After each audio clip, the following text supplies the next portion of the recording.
प्रभु तेरी वाणी जीवन की रोटी, नैनों की ज्योति अंधेरा मिटाती।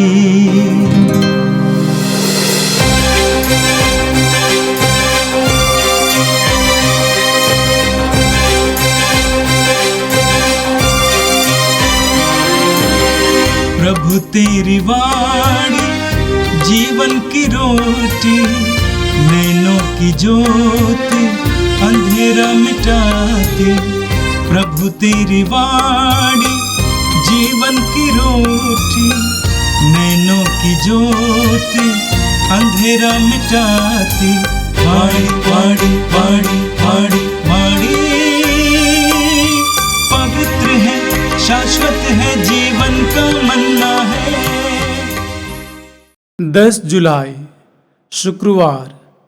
पहला पाठ नबी होशिया का ग्रंथ, अध्याय 14, वाक्यांश 2 से 10 तक।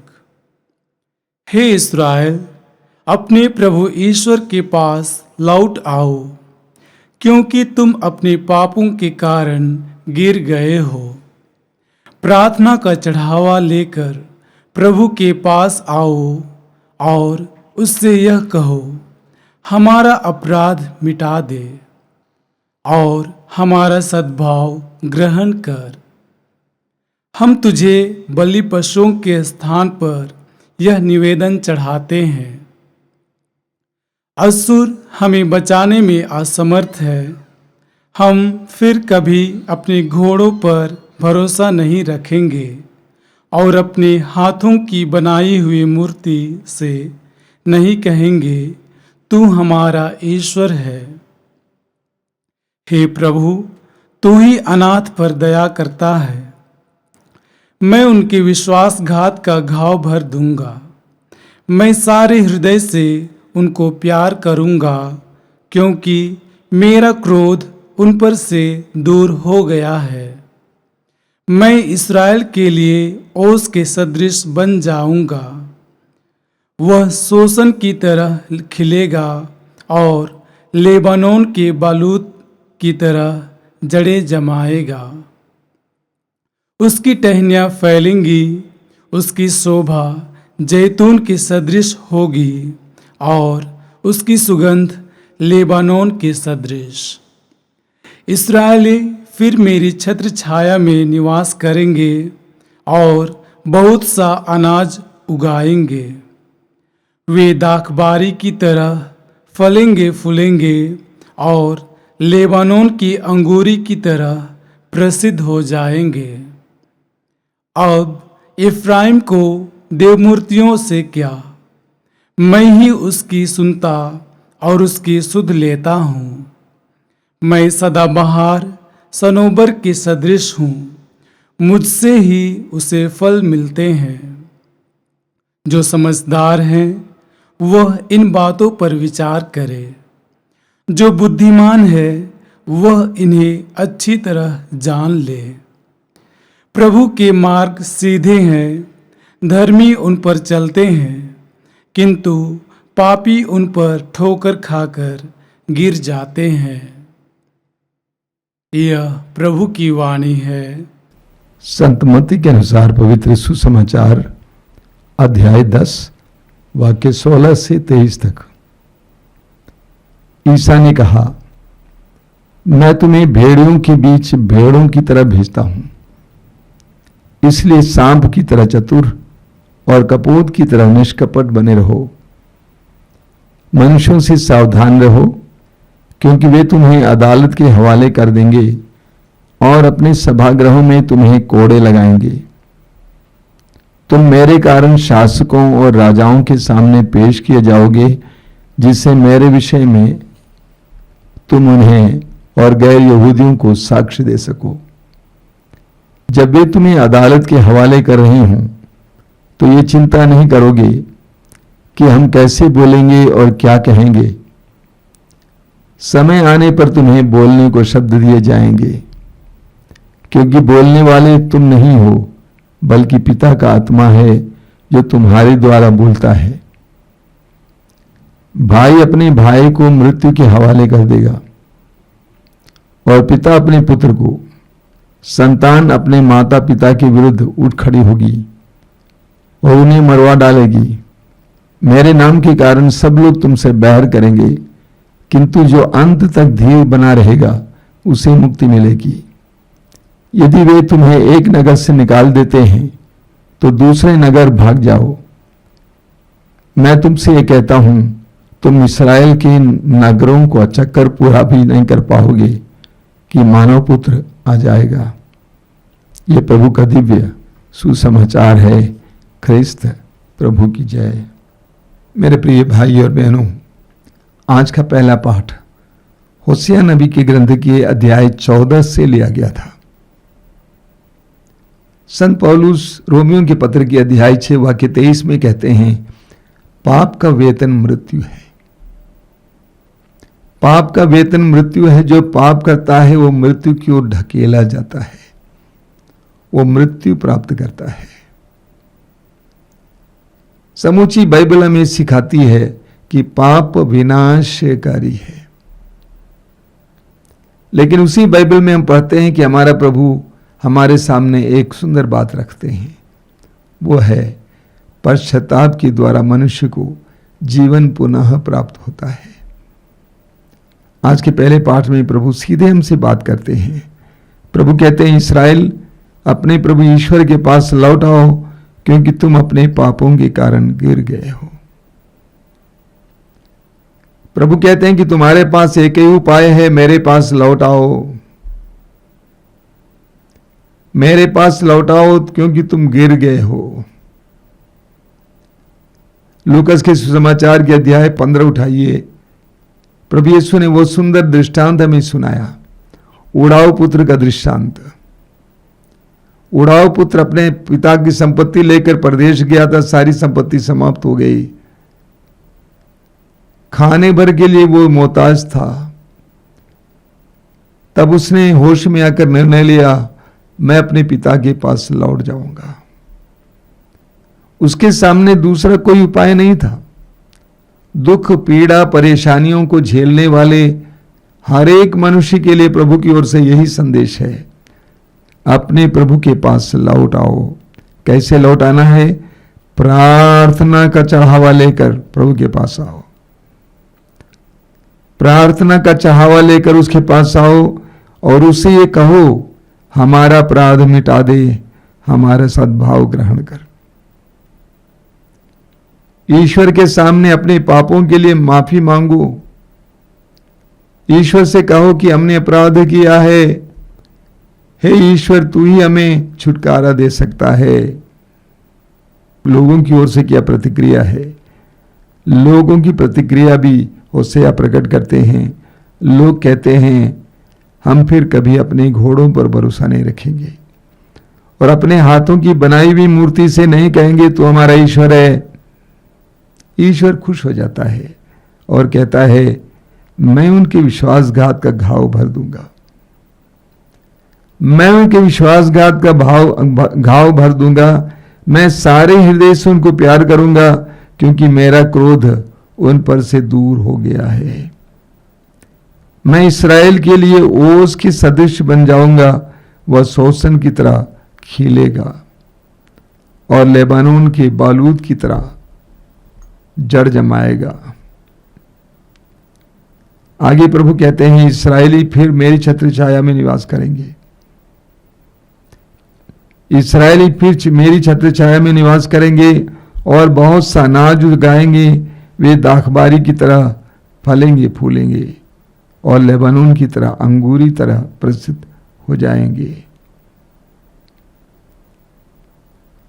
आगे प्रभु कहते हैं, जो समझदार है वह इन बातों पर विचार करे। वो गहराई से सोचें कि पाप के द्वारा हमें क्या मिला है, प्रभु के पास लौटने से हमें क्या मिलेगा। उड़ाऊ पुत्र अपने पिता के घर की ओर चल पड़ा। पिता के पास पहुंचा। पिता ने उसको सब कुछ से संपन्न किया। यही ईश्वर करता है। लेकिन प्रभु कहते हैं, जो समझदार हैं वह इन बातों पर विचार करें। जो बुद्धिमान है वह इन्हें अच्छी तरह जान ले, प्रभु के मार्ग सीधे हैं। प्रभु की शिक्षाएं सीधी हैं, प्रभु के बताए हुआ मार्ग भी सीधा है। आगे प्रभु कहते हैं धर्मी उन पर चलते हैं, धर्मी प्रभु के मार्ग पर चलते हैं, किंतु पापी उन पर ठोकर खाकर गिर जाता है। इतने अच्छे मार्ग पर भी पापी गिर जाता है क्योंकि उसका स्वभाव पापमय है। हम सबके लिए एक सुखद संदेश है ये। हम सभी पापी हैं, हम सभी अपराधी हैं, लेकिन हमारे सामने एक ही उपाय है, प्रार्थना में प्रभु के पास लौटना और प्रभु के सामने सारे अपराधों के लिए क्षमा प्राप्त करना, सच्चा पश्चाताप करना। जैसा कि मैं बोला करता हूं, सच्चे पश्चाताप के द्वारा हमारी पूरी परिस्थिति बदल जाएगी। और आज के समाचार में प्रभु यीशु अपने शिष्यों को उनके आगामी अत्याचार के बारे में पहले से ही बताते हैं। सुसमाचारों में हम पढ़ते हैं कि प्रभु यीशु अपने दुख भोग और मृत्यु के बारे में बार बार अपने शिष्यों से बोला करते थे। उसी तरह अपने शिष्यों को भी बार बार बताते थे कि तुम्हें अत्याचार का सामना करना पड़ेगा। इसलिए शिष्य एक तरह से अत्याचार को सहने के लिए तैयार थे। आज के समाचार में प्रभु यीशु कहते हैं, देखो मैं तुम्हें भेड़ियों के बीच भेड़ों की तरह भेजता हूं। यीशु कहते हैं कि मैं तुम्हें भेड़ियों के बीच भेड़ों की तरह भेजता हूं। ये भेड़िया कौन है? संसार। ये भेड़ कौन है? हर विश्वासी, हर मसीही। प्रभु कहते हैं कि तुम भेड़ हो और तुम्हारे अंदर भेड़ की तरह नम्रता, विनीतता, सहन शक्ति, धैर्य होना चाहिए। दुख सहने के लिए सामर्थ्य होना चाहिए, क्योंकि संसार भेड़िए की तरह है। मत्ती अध्याय 11 वाक्य 29 में प्रभु कहते हैं, मुझसे सीखो क्योंकि मैं विनम्र और विनीत हूं। हर विश्वासी एक भेड़ की तरह है। प्रभु कहते हैं इसलिए सांप की तरह चतुर और कपोत की तरह निष्कपट बने रहो। सांप चतुर होता है, वो घास में रेंगता है, जिस समय सिर उठाना पड़ता है उस समय उठाता है, जब चारों ओर की परिस्थिति की उसके पक्ष में नहीं है फिर सिर नीचे करके जाता है। हम सभी विश्वासियों को ये सीखना जरूरी है, किस समय सिर उठाना है और किस समय सिर नहीं उठाना है। लेकिन प्रभु कहते हैं इसलिए तुम सांप की तरह चतुर और कपोत की तरह निष्कपट बने रहो। समझौता नहीं करना, लेकिन निष्कपट बने रहना। परिस्थितियों से लड़ना, लेकिन जिस समय नहीं लड़ना चाहिए उस समय नहीं लड़ना चाहिए। निष्कपट बने रहो, स्थिर बने रहो। आगे प्रभु कहते हैं मनुष्यों से सावधान रहो, वे तुम्हें अदालतों के हवाले कर देंगे। एक विश्वासी मनुष्यों पर भरोसा नहीं रखता है, वह ईश्वर पर भरोसा रखता है। उसका पूर्ण भरोसा ईश्वर पर है। प्रभु कहते हैं तुम मेरे कारण शासकों और राजाओं के सामने पेश किए जाओगे, जिससे मेरे विषय में तुम उन्हें और गैर यहूदियों को साक्ष्य दे सको। प्रभु कहते हैं तुम अधिकारियों के सामने पेश किए जाओगे और वो तुम्हारे लिए अमूल्य समय है, जब तुम्हें उन्हें साक्ष्य सुनाना होगा, ये बताना होगा कि तुम क्यों मेरे शिष्य हो। उन्हें भी यह सुसमाचार सुनाना होगा। तो सावधान रहना और हर समय साक्ष्य देने के लिए तैयार रहना। प्रभु कहते हैं जब तुम्हें अदालत के हवाले कर रही हूं तो ये चिंता नहीं करोगे कि हम कैसे बोलेंगे और क्या कहेंगे। समय आने पर तुम्हें बोलने के लिए शब्द दिए जाएंगे, क्योंकि बोलने वाले तुम नहीं हो बल्कि पिता का आत्मा है जो तुम्हारे द्वारा बोलता है। प्रभु कहते हैं जब तुम संकट में पड़ोगे, इस तरह से उलझाए जाओगे, तो तुम ये नहीं सोचना कि मैं कैसे बोलूं, क्या बोलूं। ईश्वर का आत्मा तुम्हारे द्वारा बोलेगा। इन सारी बातें हम प्रेरित चरित्र में देखते हैं। शिष्यों के अंदर से कैसे प्रज्ञा की बातें निकल आई, पेतरुस के मुंह से कैसे प्रज्ञा की बातें निकल आई, स्तेफनुस के मुंह से, पौलुस के मुंह से। आगे प्रभु कहते हैं यदि वे तुम्हें एक नगर से निकाल देते हैं तो दूसरे नगर भाग जाओ। मैं तुमसे कहता हूं तुम इस्राएल के नगरों का चक्कर पूरा भी नहीं करोगे कि मानव पुत्र आ जाएगा। प्रभु कहते हैं कि अगर एक शहर में लोग तुम्हें स्वीकार नहीं करते हैं, विद्रोह नहीं करना, श्राप नहीं देना, उसे छोड़कर दूसरे शहर में चले जाना। एक और बात प्रभु यहां पे कहते हैं